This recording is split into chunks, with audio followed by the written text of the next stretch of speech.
Bitter criticism. Here we go.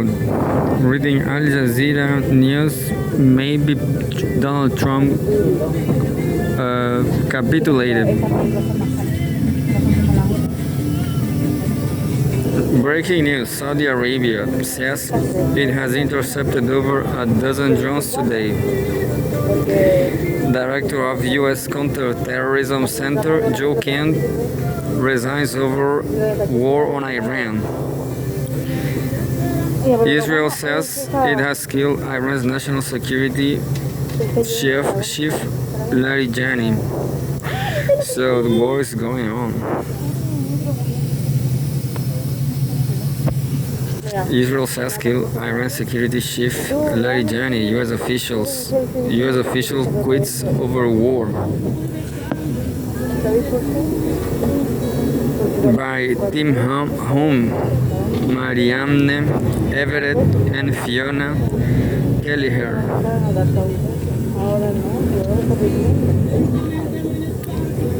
Israel's defense minister Katz says Iran's security chief Ali Larijani has been killed. The Israeli army also said it killed Basij force commander Gholam Reza Soleimani in an attack last night. Iran has not commented on the claims yet. Director of the U.S. National Counterterrorism Center, Joe Kent, has resigned over the war on Iran, saying it poses no imminent, quote-unquote, no imminent threat. Israeli airstrikes have raided down on 3 neighborhoods in Beirut, while Israeli army says it launched new attacks on the Iranian capital Tehran. Missile and drone attacks continue to target the Gulf region and beyond, with Qatar, Saudi Arabia, UAE, and Kuwait reporting interceptions. Lebanon's army says 1 soldier killed, 4 injured in Israeli airstrike on southern Lebanon. Germany says it has no intention of joining the U.S.-Israeli war, as Europe's foreign policy chief says. EU nations have no appetite to send forces to ensure open navigation in the Strait of Hormuz, where Iran says it has close access, quote-unquote, to our enemies. Visit our live tracker for the latest casualty figures from across the region. I don't believe that Israel just lost 15 people. 7 minutes ago, UK government probes leaked about US usage of UK military bases in Middle East war.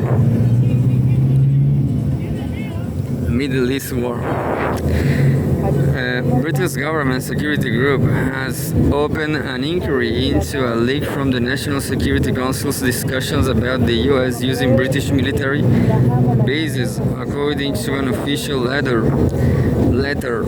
from the cabinet secretary posted on social media. The leak is related to allegations that the UK Energy Minister Ed Miliband led calls to stop the US from using British military bases for its initial action against Iran in early March. Asked for comment, a cabinet officer spokesperson said, quote-unquote, "We don't have anything to add to the letter for now." There's a new live update available a few seconds ago. SAS announces short-term flight cancellations over rising fuel prices. Scandinavian carrier SAS says it will cancel some flights in the short term, citing the sharp and sudden increase in fuel prices, end quote.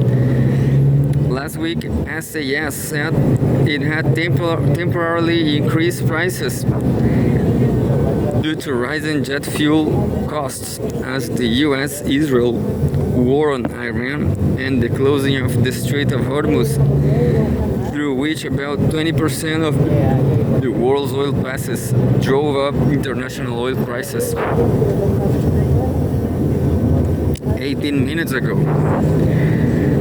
Saudi Qatar Interior Ministers hold phone call to discuss U.S.-Israel war on Iran. Saudi Arabia's Interior Minister Abdulaziz bin Saud has held a phone call with his Qatari counterpart, Sheikh Khalifa bin Hamad Al Thani, to discuss the regional repercussions of the U.S.-Israel war on Iran.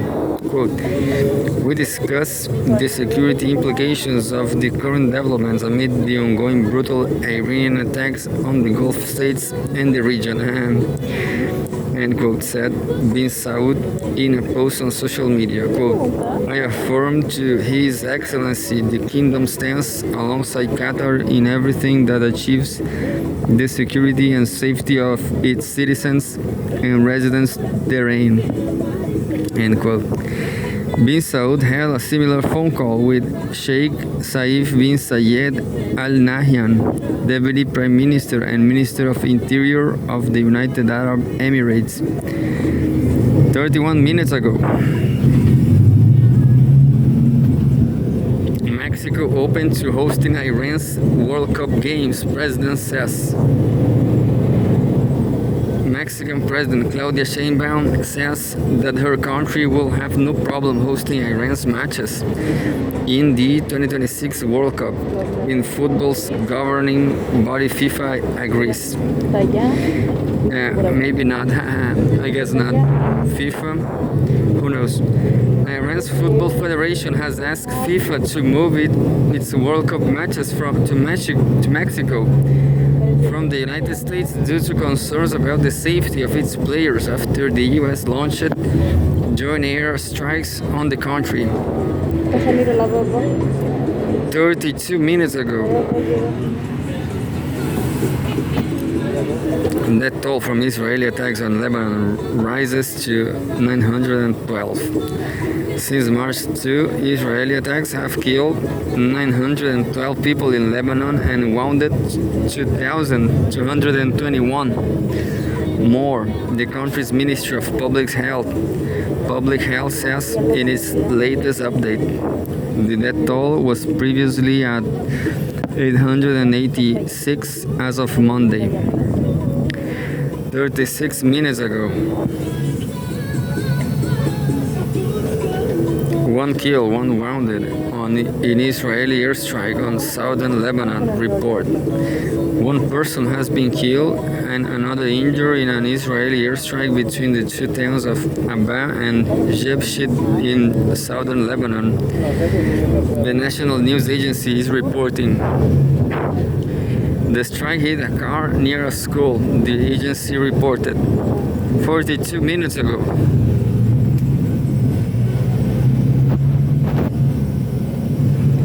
Hezbollah preparing to fire rockets at Israel in coming hours, says Israel's military. Israel's military claims it has observed increased preparations by Hezbollah to fire rockets salvos towards its territory, in the coming hours. In a post on X, it said its air defense array and forces along the border were poised to the rocket barrage and that it was acting toward Hezbollah's operations 43 minutes ago. France will never take part in operations to unlock Hormuz Strait amid hostilities, says Macron. President Emmanuel Macron says France will never take part in operations to unblock the Strait of Hormuz, and that France is carrying on with work to prepare a coalition that could provide freedom of navigation once hostilities end. Quote, we are not party to the conflict, and therefore France will never take part in operations to open or liberate the Strait of Hormuz in the current context, end quote. Macron said at the start of a cabinet meeting to discuss the conflicts in the Middle East. 1 hour ago. Son of Iran's ex-Shah says Larijani, quote-unquote, deserves his fate. Reza Pahlavi, the son of Iran's late Shah, says that Ali Larijani had a number of other high-ranking Iranian leaders who Israel claims to have killed have, quote-unquote, met the fate they deserve, unquote. Larijani, quote-unquote, Ghulam Reza Soleimani, and a number of the other notorious commanders and perpetrators of the ruthless massacre of Iran's finest sons have met the fate they deserve, end quote. Pahlavi said in a post on social media, quote-unquote, made it serve as a balm for the deep wounds in the great nation of Iran and the scorched hearts of the families of the immortal heroes of the Lion and Sun Revolution. Well, another Al Jazeera against Iran. Al Jazeera's War on Iran.